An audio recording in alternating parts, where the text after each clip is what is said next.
शुक्लां ब्रह्मविचारसारपरमामाद्यां जगद्व्यापिनीं वीणापुस्तकधारिणीमभयदां जाड्यान्धकारापहां हस्ते स्फाटिकमालिकां विदधतीं पद्मासने संस्थितां वन्दे तां परमेश्वरीं भगवतीं बुद्धिप्रदां शारदां। శ్రీ మహాగణాధిపతయే నమః. శ్రీ మహాసరస్వత్యై నమః. శ్రీ గురుభ్యో నమః. 2025వ సంవత్సరము ఫిబ్రవరి మాసంలో వృషభ రాశిలో జన్మించినటువంటి వారికి, అంటే వృషభ రాశి జాతకులకు గోచార ఫలితాలు ఎలా ఉన్నాయో తెలుసుకుందాం. ముందుగా ఈ మాసంలో వృషభ రాశి వారికి సూర్య భగవానుడు దశమ స్థానంలో సంచరిస్తున్నాడు. 13వ తారీఖు తర్వాత దశమ స్థానంలోకి ప్రవేశిస్తున్నాడు. దానికంటే ముందు భాగ్యస్థానంలో, అంటే 9వ స్థానంలో సంచరిస్తున్నాడు. 9, 10 స్థానాలలో సంచరిస్తున్నాడు. మొదటి 2 వారాలు ప్రతికూలంగా ఉంది సూర్యభగవానుడి యొక్క సంచారము. తదనంతరము అనుకూలంగా ఉంది. కనుక సూర్యభగవానుడి యొక్క ఫలితము మనకు 50% ఉంది. అంటే మొదటి 15 రోజులు అనుకూలంగా ఉంది, తర్వాత 15 రోజులు ప్రతికూలంగా ఉంది. ఇక కుజుడు ద్వితీయ స్థానంలో సంచరిస్తున్నాడు, ప్రతికూలంగా ఉన్నాడు. బుధుడు భాగ్య దశమ స్థానాలలో సంచరిస్తున్నాడు, అనుకూలంగా ఉన్నాడు. గురువు జన్మస్థానంలో సంచరిస్తున్నాడు, ప్రతికూలంగా ఉన్నాడు. శుక్రుడు ఏకాదశ స్థానంలో సంచరిస్తున్నాడు, అనుకూలంగా ఉన్నాడు. శనైశ్చరుడు దశమ స్థానంలో ప్రతికూలంగా ఉన్నాడు. రాహువు ఏకాదశ స్థానంలో అనుకూలంగా ఉన్నాడు. కేతువు పంచమ స్థానంలో ప్రతికూలంగా ఉన్నాడు. ఈ విధంగా గ్రహస్థితి ఉంది. అంటే ఓవరాల్గా చూసినట్టయితే వృషభ రాశి జాతకులకి శుక్రుడు, రాహువు, బుధుడు ఈ గ్రహాలు అనుకూలంగా ఉన్నాయి. ప్రధానమైనటువంటి గ్రహాలు చాలా విషయాలలో ప్రభావాన్ని చూపించేటువంటి గ్రహాలు బృహస్పతి, శనైశ్చరుడు, కేతువు, అంగారకుడు ఇలాంటి గ్రహాలు ప్రతికూలంగా ఉన్నాయి వృషభ రాశి జాతకులకు. అయినప్పటికీ మాసవారీ ఫలితాలపై ప్రత్యేకంగా ప్రభావాన్ని చూపించేటువంటి బుధుడు, శుక్రుడు, రాహువు అనుకూలంగా ఉన్నారు. కాబట్టి ఈ ఫిబ్రవరి మాసంలో వృషభ రాశి జాతకులకు సామాన్య ఫలితాలు ఉంటాయి. అంటే కొన్ని విషయాలలో అనుకూలం, కొన్ని విషయాలలో ప్రతికూలంగా ఉండేటువంటి అవకాశాలు బాగా కనబడుతున్నాయి. కనుక ప్రతి పనిపైన మనస్సు నిలిపి శ్రద్ధతో పనులు చేయడం బాగా అవసరము. ఇంటి వాతావరణము ప్రయోజనకరంగా ఉంటుంది. అయితే అనవసర వాగ్వివాదాలలోకి వెళ్లకుండా మీకు ఎంతవరకు అవసరమో అంతవరకే స్నేహితులతో, బంధువులతో, ఉద్యోగస్తులు ఆఫీసులో అనుకూలంగానే ఉంటుంది వాతావరణము. అయినప్పటికీ తోటి ఉద్యోగులతో స్నేహభావాన్ని పెంచుకోవడం చాలా ముఖ్యము. ఇక అధికారుల అండదండలు ఉన్నప్పటికీ కొన్ని విషయాలలో విమర్శలకు గురయ్యేటువంటి అవకాశం కూడాను కనబడుతుంది. కనుక స్నేహంగా ఉండడం అనేటువంటిది అవసరము. ఈ మాసంలో స్వయం వృత్తిలో ఉన్నటువంటి వారికి, సొంత వ్యాపారం చేస్తున్నటువంటి వాళ్ళు లేదా ప్రొఫెషనల్స్ వీళ్ళందరూ కూడాను కొంత జాగ్రత్తగా నిర్ణయాలు తీసుకోవడం అవసరము. ఇక ఆర్థిక ఇబ్బందులు ఎదుర్కొనేటువంటి అవకాశాలు బాగా కనబడుతున్నాయి.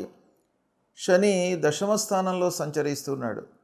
వృత్తిపరమైనటువంటి విషయాలలో ఆర్థిక సమస్యలు, రావాల్సినటువంటి డబ్బు సమయానికి అందకపోవడము, వచ్చినటువంటి డబ్బు అనవసరంగా ఖర్చు కావడము, పెట్టుబడులు, ముఖ్యమైనటువంటి పనులు తలపెట్టినటువంటి సమయం లోపల చేతిలో డబ్బు లేకపోవడము ఇలాంటివి ఎదురయ్యే అవకాశాలు బాగా కనబడుతున్నాయి. విద్యార్థులు చదువుపై బాగా మనస్సు నిలపాలి. ఇక ఆదాయము అవసరానికి సరిపడా అందుతుంది. ఆదాయం విషయంలో ఎలాంటి ఇబ్బందులు కనబడట్లేదు. విద్యార్థులు హయ్యర్ ఎడ్యుకేషన్ కొరకై విదేశీ ప్రయాణాలు లేదా దేశీయంగా మంచి సంస్థలలో అడ్మిషన్ కొరకై ప్రయత్నాలు కొనసాగించాలి. ఇక ఆరోగ్యంపై ముఖ్యంగా మొదటి 15 రోజులు మీరు శ్రద్ధ వహించాలి. తదనంతరము వర్క్ లోడ్ పెరగడం మూలకంగా కొన్ని సమస్యలు ఉన్నప్పటికీ మొదటి 2 వారాలు మట్టుకు మీరు చాలా జాగ్రత్తగా ఆరోగ్యాన్ని కాపాడుకోవాలి. ఇక అనవసరమైనటువంటి ఆలోచనలు, అనవసరమైనటువంటి ప్రయాణాలు వీటిని అయినంత మట్టుకు తగ్గించడం మంచిది. ఇక వృధా ఖర్చులకు అవకాశం ఉంది కనుక అవసరం మేరకే మీరు ఆలోచించడము, అవసరం మేరకే ఖర్చు పెట్టడము, ఆదాయాన్ని ఖర్చును మీరు బేరీజు వేసుకొని ముందుకు వెళ్ళినట్టయితే మీకు ఇబ్బందులు ఉండవు.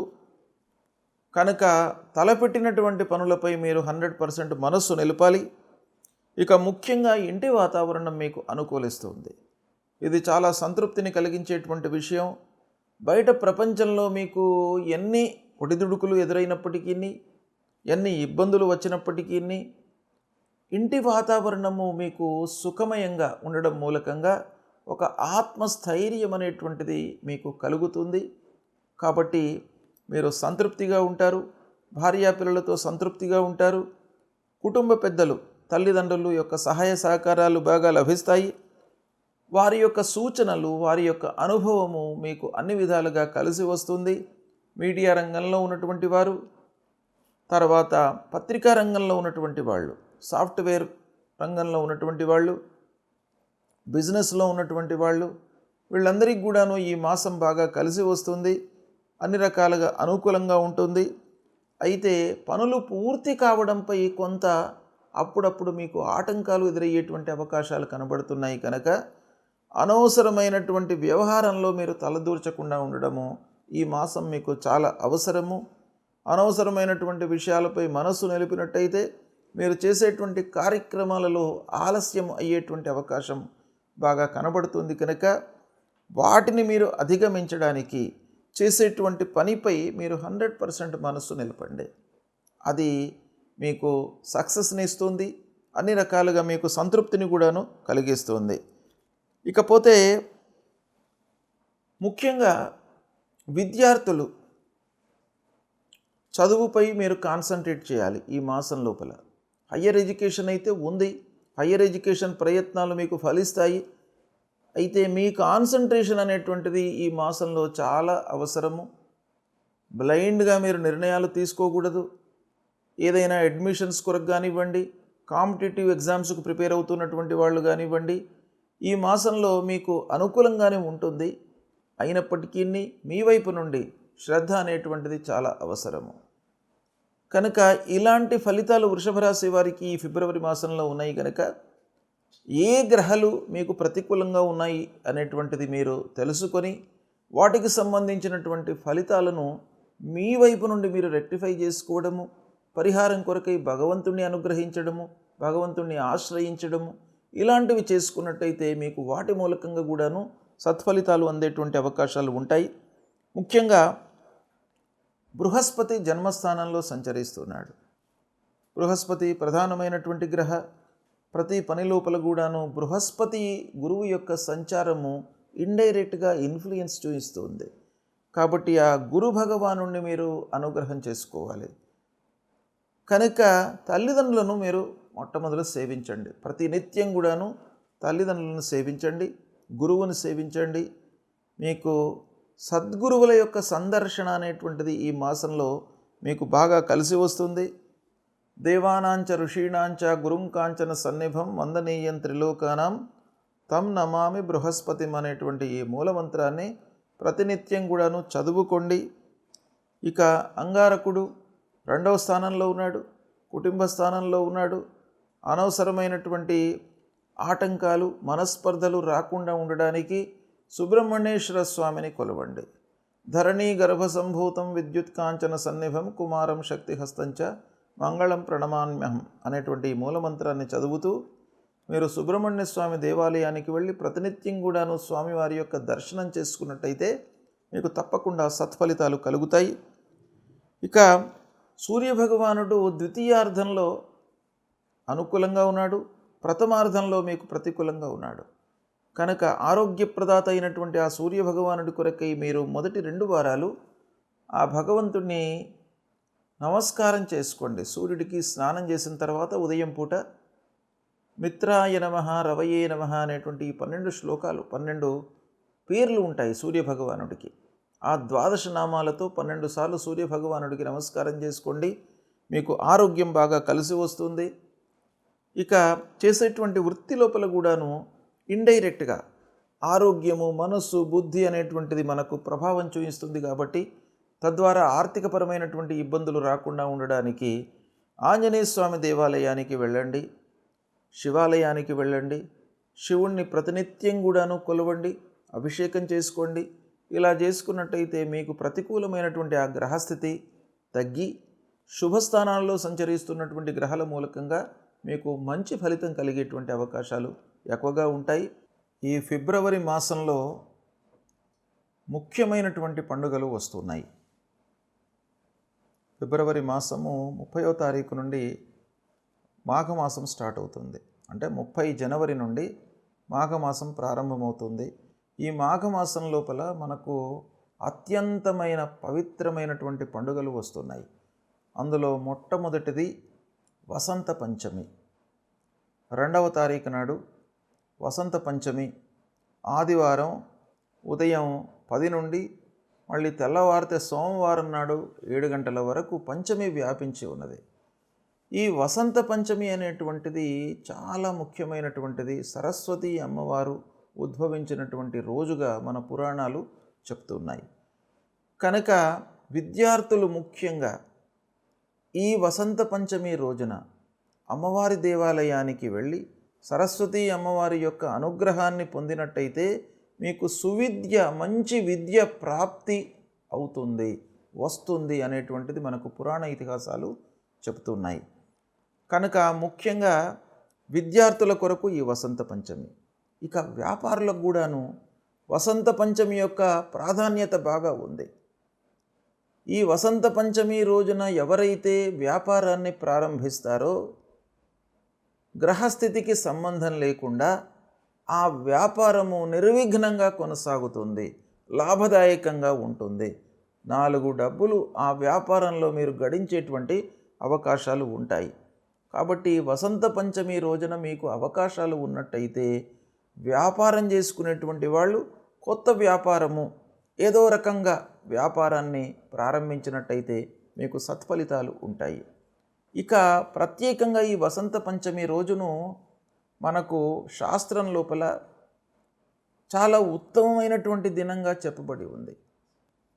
ఏంటంటే ఉగాది, విజయదశమి, వసంత పంచమి, రథసప్తమి, కార్తీక శుద్ధ ప్రతిపద ఇవన్నీ కూడాను ముఖ్యమైనటువంటి పండుగలు. అంటే ముఖ్యమైనటువంటి రోజులు మనం ప్రారంభించడానికి, ఏవైనా కార్యక్రమం ప్రారంభించడానికి కానివ్వండి, ఏదైనా పని చేయడానికి, ఇవి ఈ రోజులలో మీరు చేసినట్టయితే 100% మీకు విజయము చేకూరుతుంది అనేటువంటి విషయం మనకు శాస్త్రంలో చెప్పబడి ఉంది.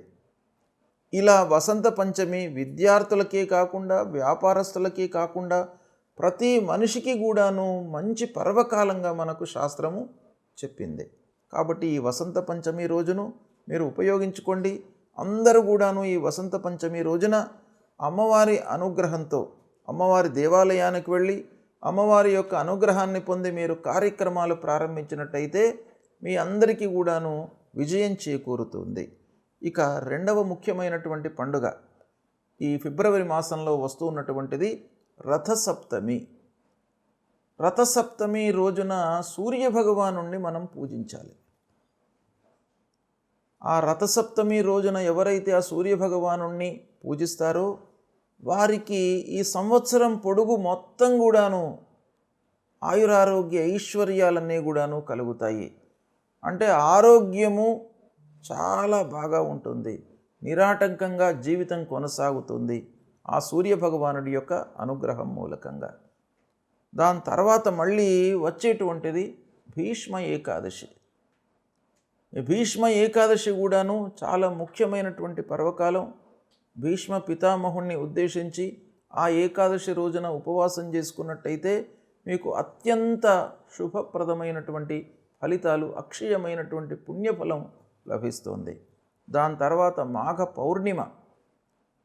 పౌర్ణిమ కూడాను అత్యంత పవిత్రమైనటువంటి రోజు ఈ ఫిబ్రవరి మాసంలో వస్తుంది. ఆ రోజున మాఘ పౌర్ణిమ రోజున ఏంటయ్యా విశేషం అంటే స్నానానికి ప్రత్యేకమైనటువంటి దినంగా మనకు శాస్త్రం చెప్పింది. అంటే ఆ మాఘ పౌర్ణిమ రోజున ఉదయం పూటనే స్నానం చేసుకోవాలి. 12వ తారీఖు నాడు వస్తుంది మాఘ పౌర్ణిమ. ఆ రోజున ఉదయం 5:30 నుండి 7:30 మధ్యకాలం లోపల సూర్యోదయాత్ పూర్వము, సూర్యోదయాత్ కించిత్ పరం, ఈ కాలం లోపల మీరు స్నానం ఆచరించినట్టయితే అక్షయ పుణ్యఫలము లభిస్తుంది. మీరు చేసినటువంటి పాపాలన్నీ కూడాను దూరం అవుతాయి. కొన్ని విషయాలలో మనకు తెలియకుండా మనం కొన్ని తప్పులు చేస్తాం. అలాంటి తెలియకుండా చేసేటువంటి తప్పులన్నీ కూడాను ఆ ఉదయం పూట మనం చేసేటువంటి స్నానం మూలకంగా పరిహారం అవుతుంది. దాని తర్వాత మళ్ళీ మహాశివరాత్రి 26వ తారీఖు నాడు మహాశివరాత్రి పర్వకాలం ఈ ఫిబ్రవరి మాసంలో వస్తుంది. మహాశివరాత్రికి ప్రత్యేకమైనటువంటి ప్రాధాన్యత ఉన్నది. మహాశివరాత్రి రోజున ఆ భగవంతుడు పరమేశ్వరుడు లింగస్వరూపంలో ఉద్భవించాడు అనేటువంటిది మనకు శాస్త్రం చెప్తోంది. అంటే లింగాకారంలో ఆవిర్భవించినటువంటి దినం మహాశివరాత్రి. కాబట్టి ఆ మహాశివరాత్రి రోజున కూడాను ఆ శివుణ్ణి అభిషేకించినట్టయితే మీకు అక్షయమైనటువంటి పుణ్యం కలుగుతుంది. అపమృత్యు దోషాలు దూరం అవుతాయి. కాబట్టి ఈ అన్ని ఫిబ్రవరి మాసంలో ముఖ్యమైనటువంటి పండుగలు వస్తున్నాయి కనుక వీటిని దృష్టిలో పెట్టుకొని ఆ పండుగలకు మనకు శాస్త్రంలో చెప్పినటువంటి ప్రాధాన్యతని దృష్టిలో పెట్టుకొని మీరు ఆచరించినట్టయితే సత్ఫలితాలను పొందుతారు, ఉత్తమ గతిని పొందుతారు అనేటువంటి విషయం మనకు శాస్త్రం చెప్పింది కనుక ఆచరించండి, శుభ ఫలితాలను పొందుతారు.